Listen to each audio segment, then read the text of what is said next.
Hi, so I wanted to make a video in response, or primarily in response to Aubrey Marcus, the sort of guru / new age spiritual influencer, and his latest video, which is called A New Pattern of Sacred Relationship Emerges, where he's talking about his polyamorous relationship with his wife Vailana and their latest chick in their throuple, Alana. And he's talking about this in this sort of discussion they're having with Dr. Marc Gafni present.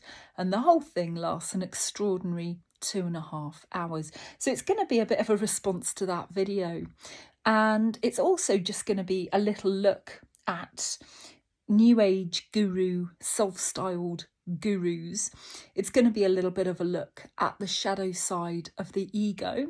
It's going to be a warning in general to hubris and grandiosity, which is going hand in hand with the shadow side of the ego. And a little bit of a chat about the general use of psychedelics as well, and what that can do to certain people.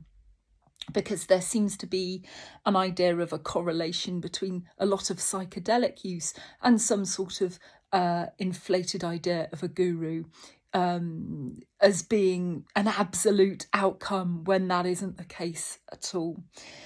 So I'm going to try and sort of cover those sort of topics. And I need to say as well, small caveat, that this isn't to sort of condemn or endorse the idea of polyamory. You know, it's up to people how they live their lives. This is more a concern because he's such an influential individual, and he set this up. Him and Marc Gafni have set this up as a sort of new healthy pattern and called it a sacred relationship, when it doesn't seem to be particularly healthy for all parties concerned, as Vailana seems quite unhappy, and it isn't a new model by any stretch of the imagination, and it isn't necessarily a working model for other people either. I think I want to talk a little bit about potential narcissistic traits as well, not to say that he is necessarily a narcissist, only that there seems to be some correlation to me with the language he uses and narcissism. And I'm a layman, I'm not a psychologist. So, you know, obviously do your own research and all of that. So it's quite the video. It's quite extraordinary. I've only got about an hour in to the whole thing, and I probably won't watch the remaining 1.5 hours of it. But I think there's an awful lot in there to unpack. And I think that there are some red flags and some inherent dangers in what's being proposed. So I think I'll start off by talking about how the video is introduced and the premise that's being introduced. So to start then, you've got these guys, they're all sitting around the table. So you've got Aubrey sitting there next to Vailana, his wife, Alana next to Vailana, and then at the other end of the table is Marc Gafni, introduced as Dr. Marc Gafni, although I believe he's possibly a doctor of philosophy, not psychology. Maybe there is a psychological element in there, but I didn't see it when I Googled him. So Dr. Marc Gafni really sets the scene for this video by saying that monogamy, there's 60 to 70% of the population of the Western world who engage in some form of deception due to not being able to successfully have monogamous relationships. He says it's a planet drenched in shame, which is quite sort of dramatic way of describing it, really. But they're trying to set the scene. They're trying to set the scene that almost nobody can hold down a monogamous relationship. Therefore, Aubrey, luckily, has got the answer to everybody. They also call it radical monogamy. And this is one of the reasons I want to talk a little bit about narcissism as well, because obviously it's neither radical. Love triangle sort of situations are as old as, the dawn of mankind on this planet. And it's not monogamy either, obviously. It's a throuple. It's 3 of them in a relationship. Really, there's 4, because Dr. Marc Gafni seems as intrinsically linked to this as anybody else in this hapless scenario. And with narcissism, and again, not necessarily accusing anybody of being anything here, but with narcissism, language is often weaponized. Narcissists revel in deception. It's just, a very comfy sort of place for them. It isn't even just that. It's kind of their currency. It's how they communicate with the world. They cannot not be deceptive, It's just who they are. And so you often get word salad. Words are used to obfuscate, dazzle, tell us the grass is blue and the sky is green, when we can see very obviously that isn't the case. And there seem to be elements of that in this discussion as well. And just this idea of radical monogamy right off the bat is a red flag in that regard, because, as I say, it isn't radical, it isn't monogamy at all. So right off the bat, they are trying to obfuscate a situation, trying to disguise it as something it isn't. Dressing it up with a pretty title, with pretty language, to try to make it something else. Why? Why not just say it's polyamory? It's a throuple. Why do they feel the need to do this? So there's that. So Dr. Marc Gafni then, he sets the scene in very flowery language and tells us that this is a very sort of sacred thing, that these relationships he has with these 2 women are, sort of very exclusive and very sort of sacred and very spiritual types of things. When Aubrey is first talking about the reasons he decided to embark upon a polyamorous journey, his reasons were not spiritual, they were not sacred. What he tells us, and let me just find the quote here. So he starts by saying he didn't want to be in deception. But he says that he realised he had a wild stallion of eros that desired different experiences and different connections. Now, that seems to be quite staggeringly at odds with the idea of the spirituality and the mysticism that they're trying to inject into this whole thing. And if you come away with any one takeaway, I think it's that.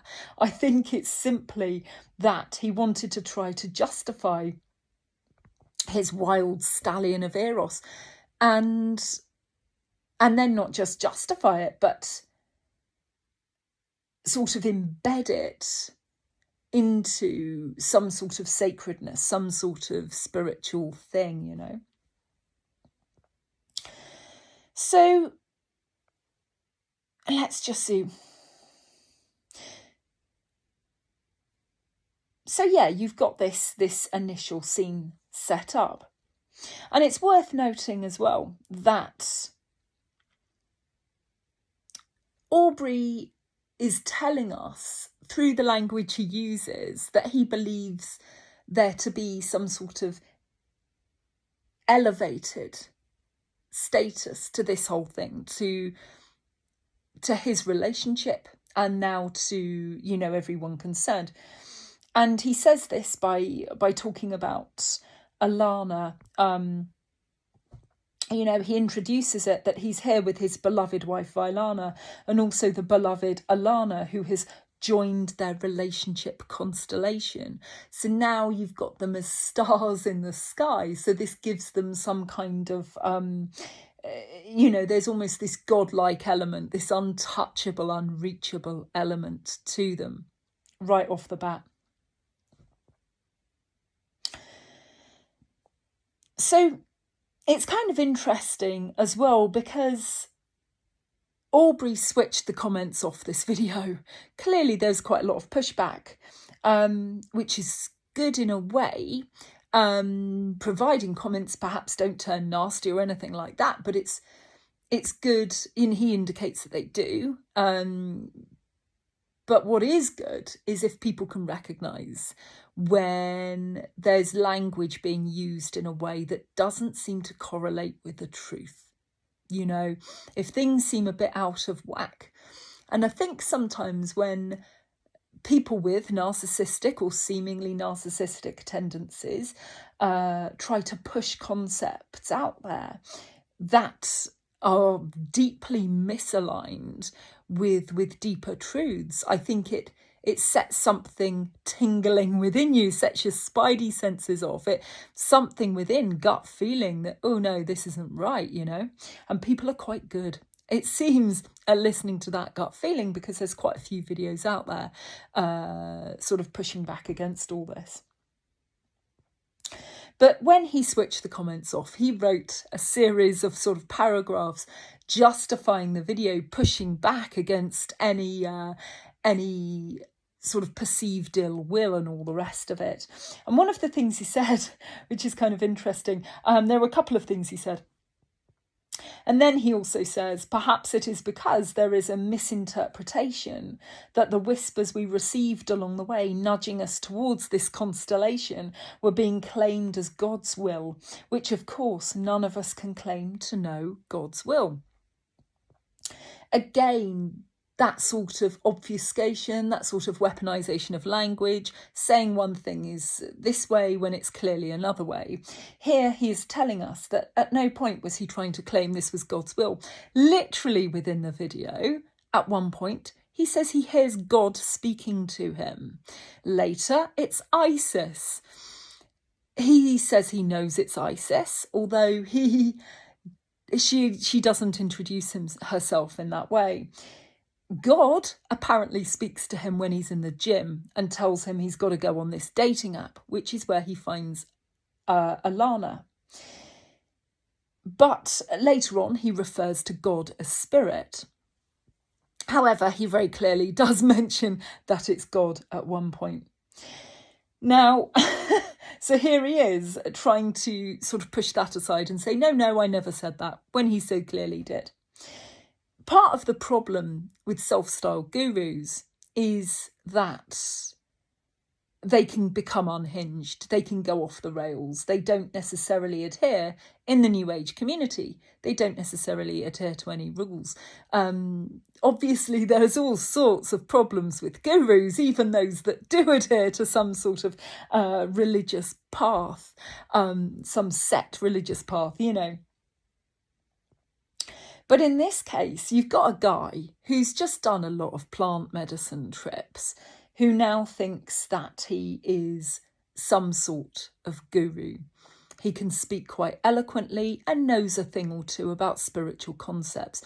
And that can be a problem because he can use that to elevate himself, but left unchecked, the ego can run amok. And if you do have narcissistic tendencies or whatever, it can run amok there as well.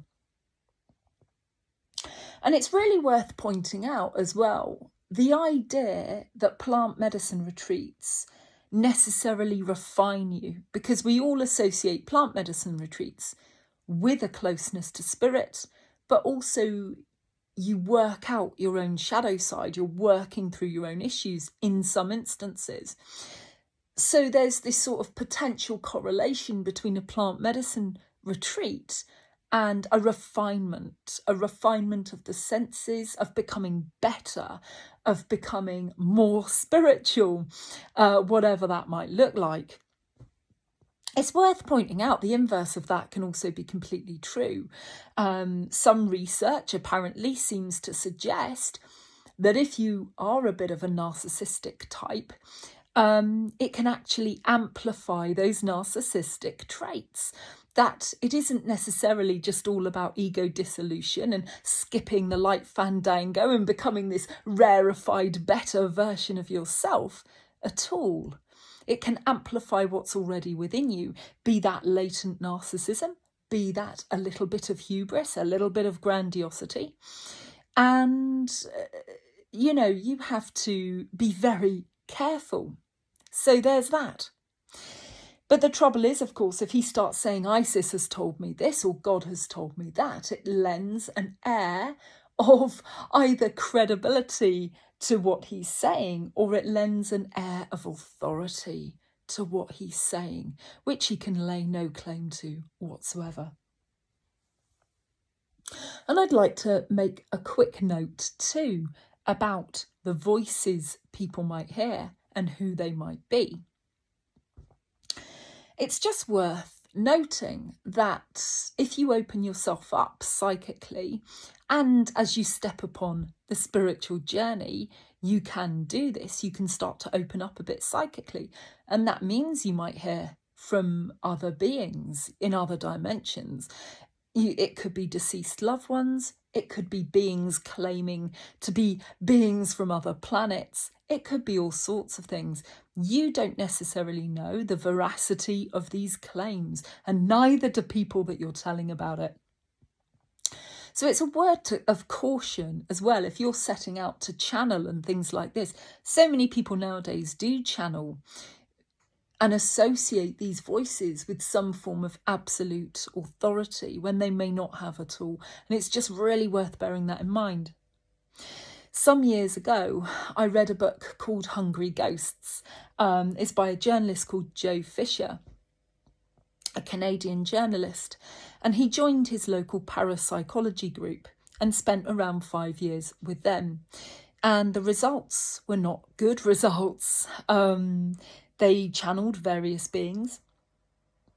Some of the beings they channeled would give them, they laid claim to being discarnate entities that had once been on this planet. So one of them, for instance, said he'd been killed during the Second World War, or the First World War, I think it was the second though.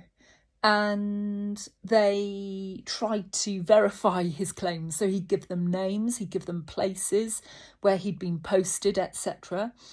A rank maybe, or this or that, and they were trying to work out, is this real? So they'd research the information he'd give them, but in each case it was just slightly off. It wasn't quite right. So they couldn't absolutely conclude that he was who he said he was. However, more disturbing things happened during this time.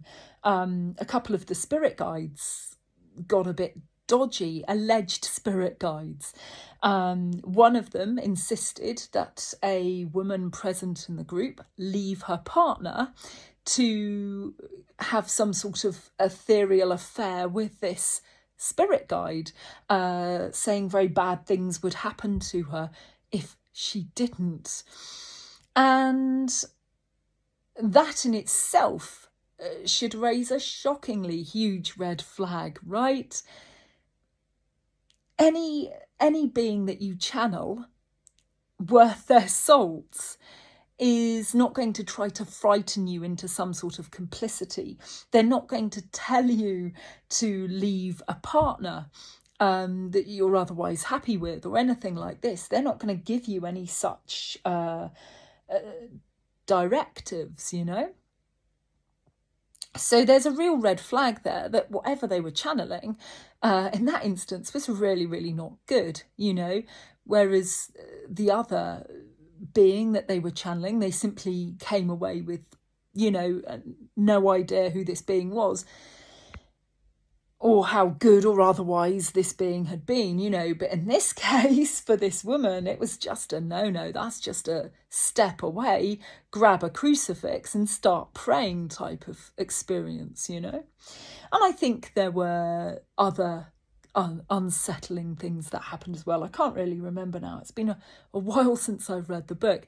But it's really just to illustrate that whatever glitters is not gold. Whoever you're channeling, and they can come up with some remarkable things, some of these beings, it doesn't necessarily mean that you are channeling, you know, who you think you're channeling. They can say a name, and they didn't even seem to do that with Aubrey. He just designated that one of the voices came from God, and then he designated that the other voice came from Isis.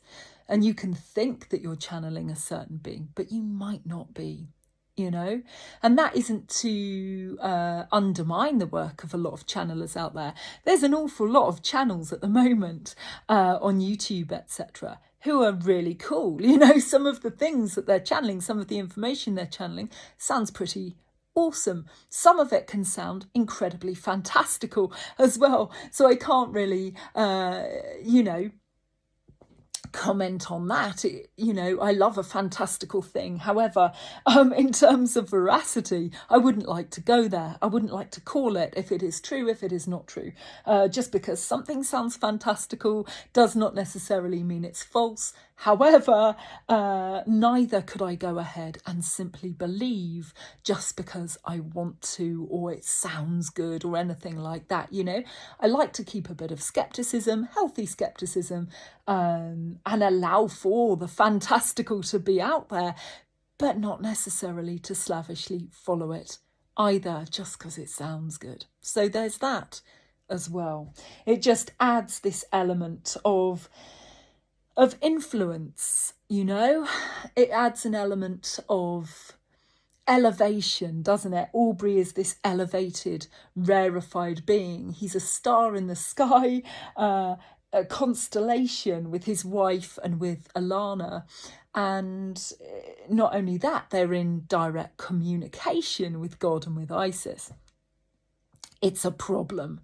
It's a huge problem, you know, because susceptible or vulnerable people might absolutely believe this without question, or they might just be a bit dazzled by it and think, oh, well, you know, if he has got such a, you know, such a connection with God, if God is telling him these things, then we must believe him too.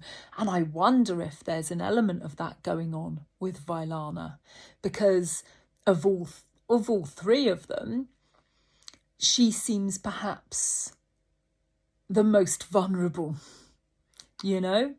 She's deeply unhappy, it seems, with the setup as well. There's one part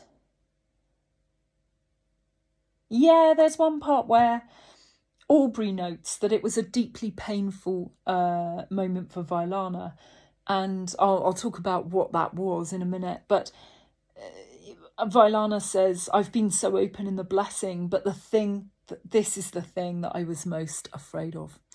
And what that is that the alleged voice of Isis had told Aubrey that he must have children with both women. And that was the thing that seemed to have nearly broken Vailana. You know, that was the thing that she was most afraid of. Again, Aubrey dresses this up in this sort of grandiose language. There's this element of seeming hubris here when he's narrating everything, you know, and he gives them room to speak as well. But his narration at this point takes it into some sort of Greek epic, you know, or something, when he says, thus begins the pre-tragic stage of this constellation.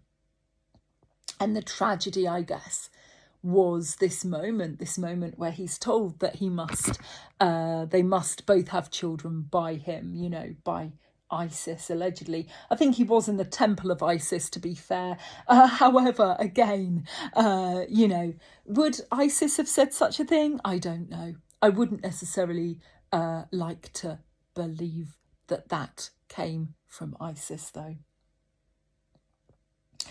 So the Doctor, throughout all of this, you've got the Doctor and Dr. Marc Gafni. My goodness.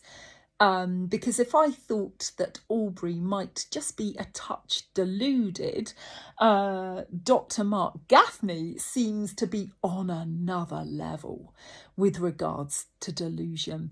Not only is he dangerously fanning the flames of Aubrey's own grandiosity, he's sort of drenched in it himself. It's like he's frolicking in the sea of weaponized language, let's say, frolicking in a sea of delusion and hubris, and he's having a great time. He's not coming out, He's got the water wings, he's got a margarita, he's having a cracking time in there. He's not coming out for anyone.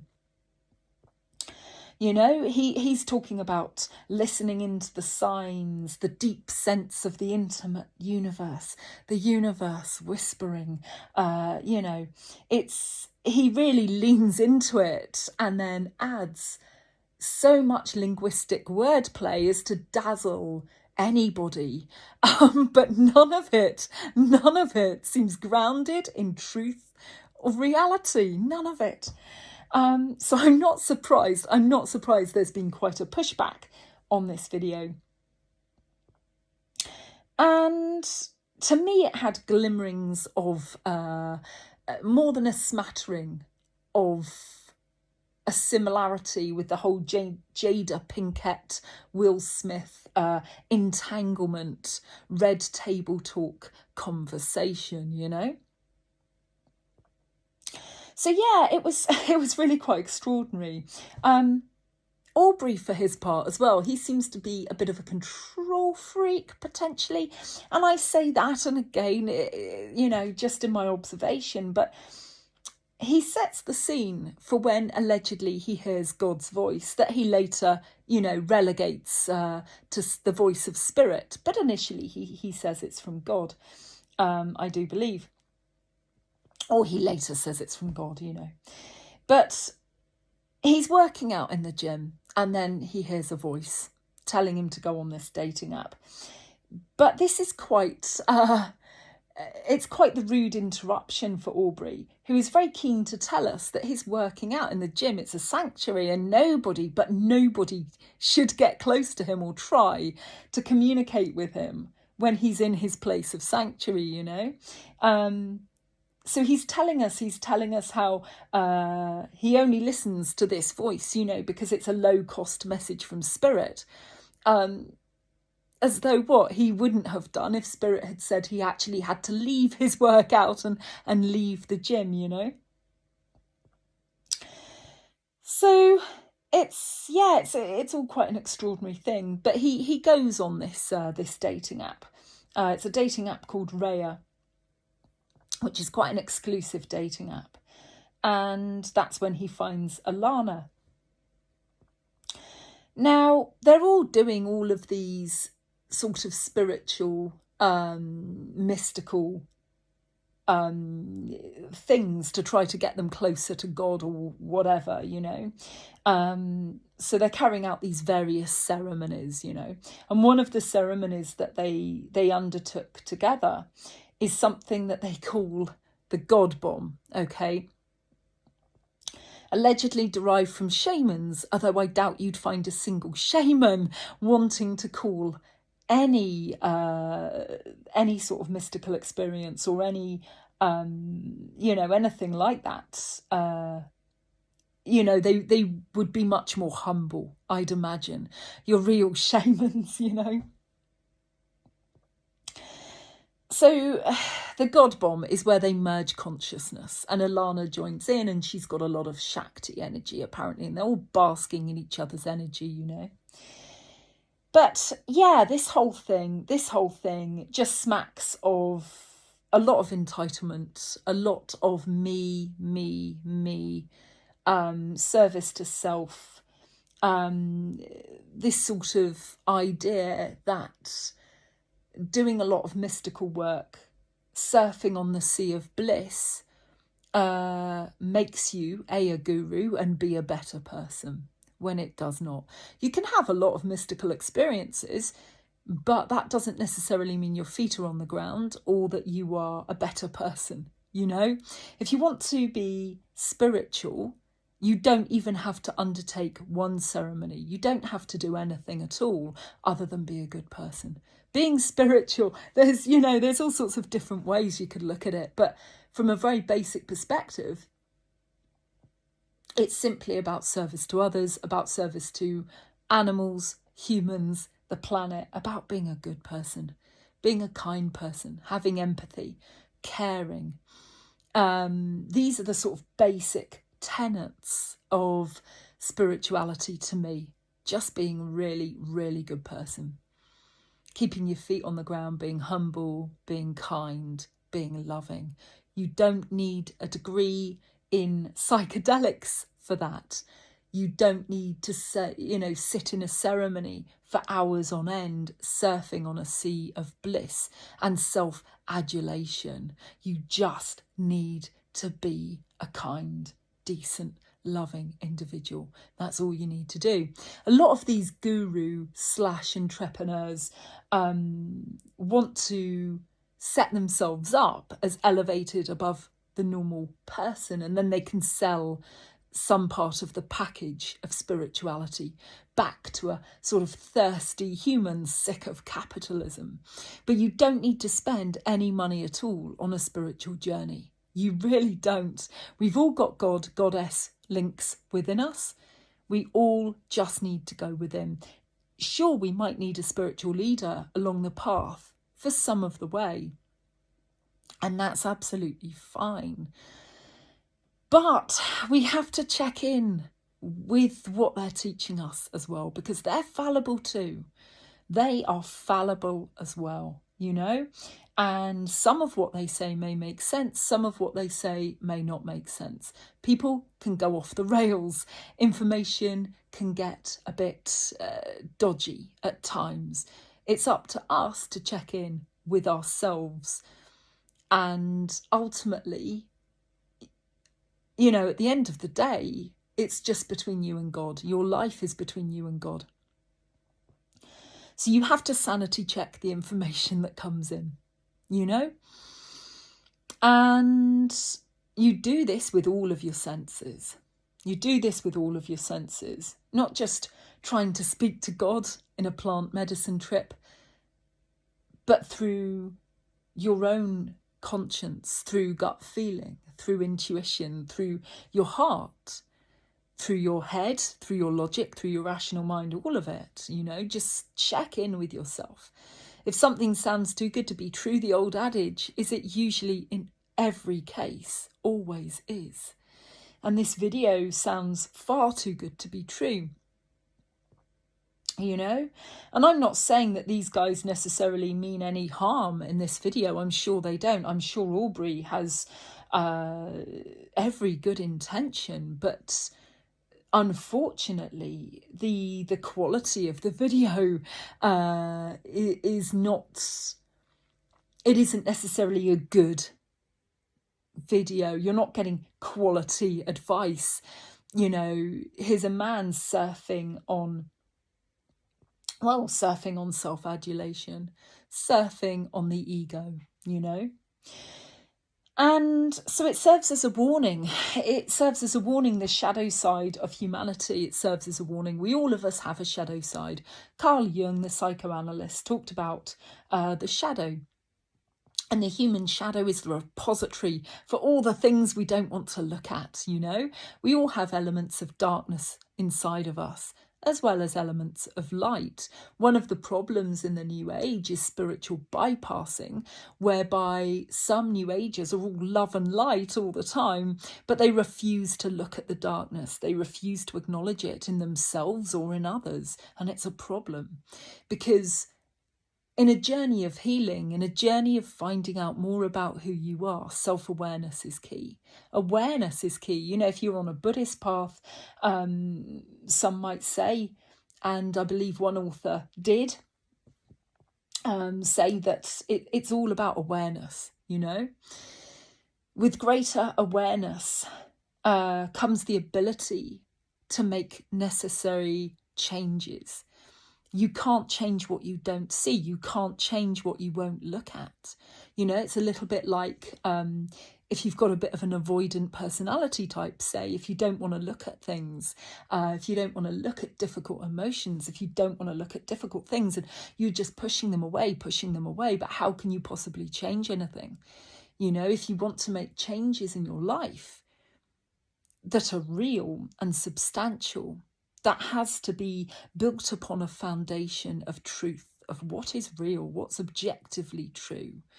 And there may be uncomfortable things that you don't want to look at, but if you don't want to look at them, you can't change a thing, you know. So it's an extraordinary thing, you know. Marc Gafni is keen to sort of say that he doesn't want this to be about, you know, they don't want to proselytize, they don't want to try to preach this as a new model, and yet they set it up in exactly that way as a new model by calling it a new pattern of sacred relationship emerges.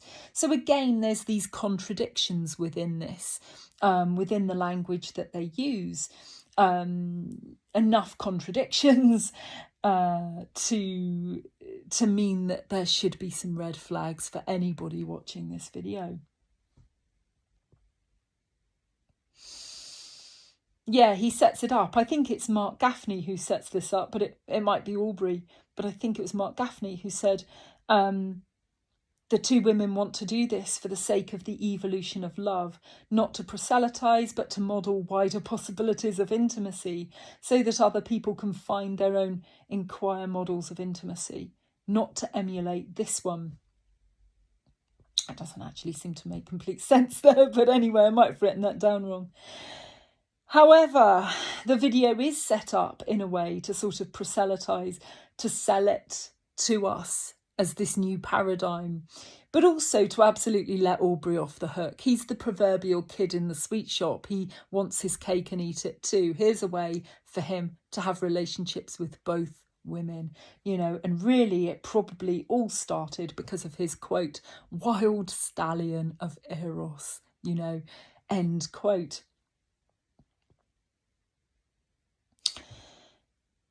Just see if there's anything else I need to add in here. Yeah, I don't think there is. I think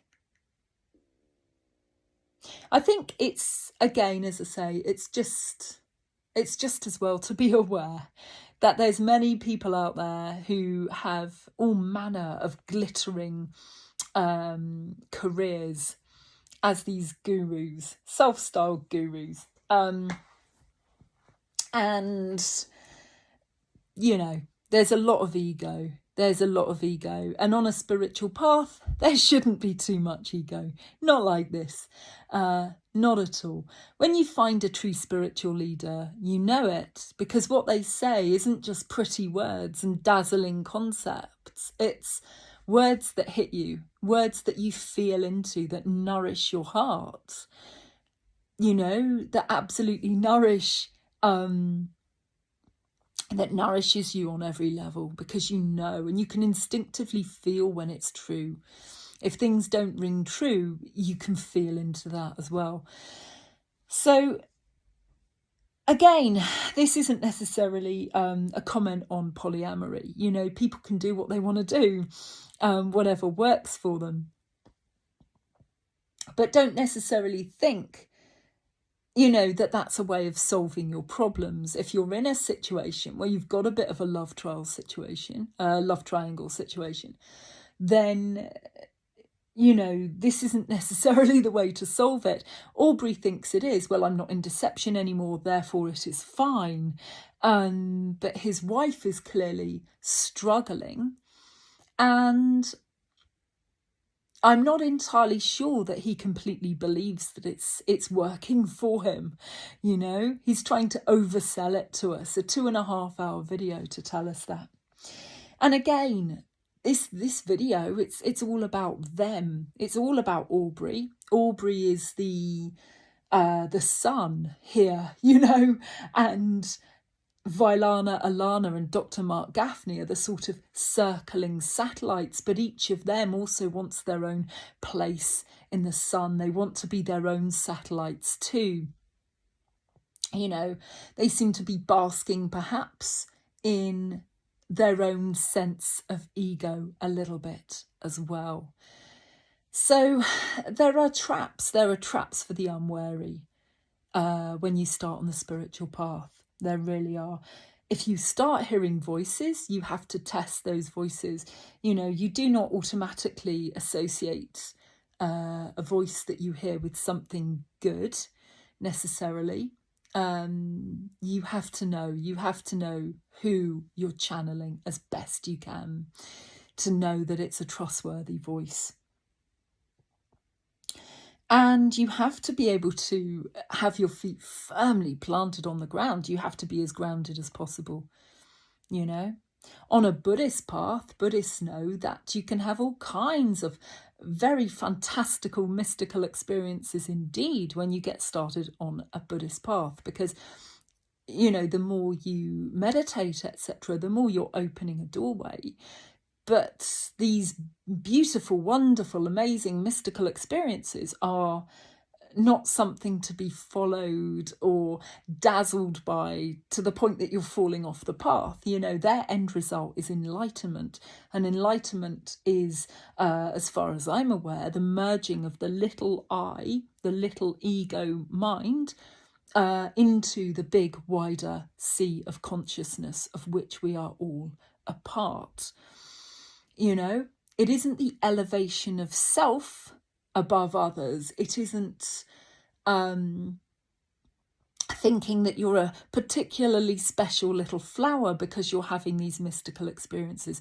These experiences could be something that anyone else can have, but do not necessarily mean that this person is a particularly nice or kind or loving person. You know, you have to watch the ego. In other words, if there's any takeaway, overarching takeaway from all this, it's be careful of the ego, because the ego, for all of us, it loves to grasp on to anything it can to help get a sense of identity. It's very, very good at coming up with a sense of identity. It's a really good thing. You know, you often hear in the spiritual community, you hear people talk about the death of the ego, kill the ego, all the rest of it. Well, that isn't necessarily a good thing. That isn't necessarily going to be suitable for everybody on the spiritual path. The ego is a function that tells you who you are. And certainly you wouldn't want people to meditate when they're too young, for example, because you can see the effects of that. If somebody is having a lot of mystical experiences, it can make you very ungrounded, very floaty, you know. But at some point your feet have got to come back down to the ground. So the best thing you can do is to have a great sense of self, a great sense of boundaries. And then you can start on a path. So I think it's probably especially suited for people to start a spiritual journey in their midlife, for example, because you've lived your life, you know who you are. As a human, you probably have a really good sense of boundaries. So you can start to dissolve them a little bit because you know what they are and you know the importance of them, and you can come back to them. If you start a spiritual journey too young, you haven't got a really good sense of self. So you start dissolving boundaries and there's nothing there to hold on to. There's nothing to come back to, you know. So it's just a warning, you know, videos like this serve as a warning. It's a warning about the shadow side within all of us, the ego's love of wanting to cling on to something to form an identity. And in his case with Aubrey, his ego is really quite rampant, it would seem, at the moment. And it's led him quite a merry dance, you know. Who was it? I'm trying to think. There was it Shirley MacLaine? And I could be wrong about this, but apparently Shirley MacLaine, I think, went on a bit of some sort of psychedelic adventure herself. I'm not sure exactly what it was that she might have taken, etc. But allegedly it led to her at one point to sort of stand on a beach and fling her arms open and declare that she was God. Again, the ego can just be amplified. What is there within you already, the good or the bad, will be amplified potentially if you take plant medicine. Plant medicine does not necessarily turn you into this better person like magic. It can amplify what's already within. And that's one reason I'd be wary as well of the New Age in general, for so many reasons. In the New Age, you hear a lot of people say, I am God, because they believe that we are all co-creating our reality. And I believe we're co-creating our reality. And because we're all one consciousness experiencing itself subjectively, and therefore we can merge with the God consciousness, etc., because we have God within. And so they say, hey, I am God. And I don't tend to say this at all, and I'm quite wary of it. You know, if I go within, I can access maybe a mystical experience or two if I'm lucky, you know, and maybe I can feel that sense of blissful sort of dissolution of ego to some extent too. But I would never declare the I am God type of thing, because I'm still me. I'm still this fallible human. And to declare yourself as God, etc., your ego's going to love that. It's going to, you know, it's going to really do a number on you if you're not careful. So you just have to watch out. You just have to watch out, not just for the gurus around you who might themselves wobble so precariously off their pedestals in such a dramatic fashion, but also for the tendencies within. You have to watch out for the tendencies within as well, for your ego to just get ideas about itself, about being a special little flower and trying to describe itself in other ways. So having a bit of an ability to laugh at yourself occasionally, you know, it's great to have a good sense of who you are, and it's great to be grounded and practical and to have some just have some self-respect and self-care, and know that you're absolutely worthy of being treated well by others. Everybody needs to have that, but don't let that become any greater. Don't start to believe your own ego if it starts to whisper to you that you really are a special little flower indeed, and that, you know, there could just be a trap there. There could just be a path towards a sort of Aubrey effect, where you end up basking in your own self-adulation for a 2.5-hour video if you're not careful. So it's almost like, you know, like the Greek myths sort of serve as warnings in some instances for humanity, for our own traits, like with Narcissus and things like this. And it's almost like nowadays, modern day self-styled gurus can do the same sort of thing to an extent. You know, they can just serve as a terrible warning in some instances, because you look at them and you think, oh dear, you know, seems to have lost touch with reality to some extent there, you know. So I'm just going to leave that there. I think, as I say, that one of the positive things to have come out of this is, you know, there's been quite a few videos in response to, quite a few people have seen through it. Obviously, it's not good if he has received vitriol, if he has, you know, received anything like that, because, you know, ad hominem attacks are never the way forward.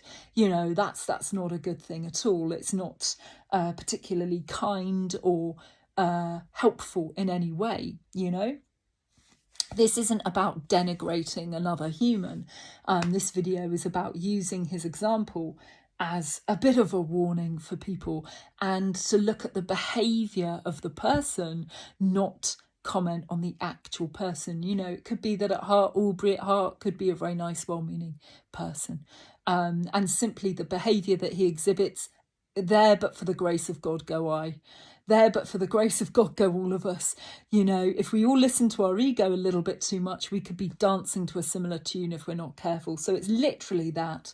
It's literally like, let's just hope his feet come back onto the ground a little bit at some point in the future. They may not.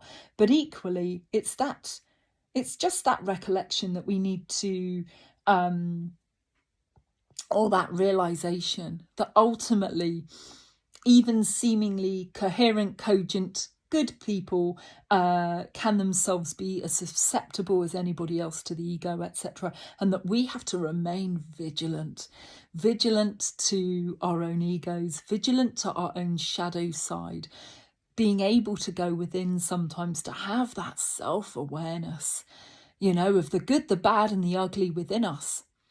Because, as I say, you can't work on what you don't look at. You can't. So yeah, that's going to do it for today.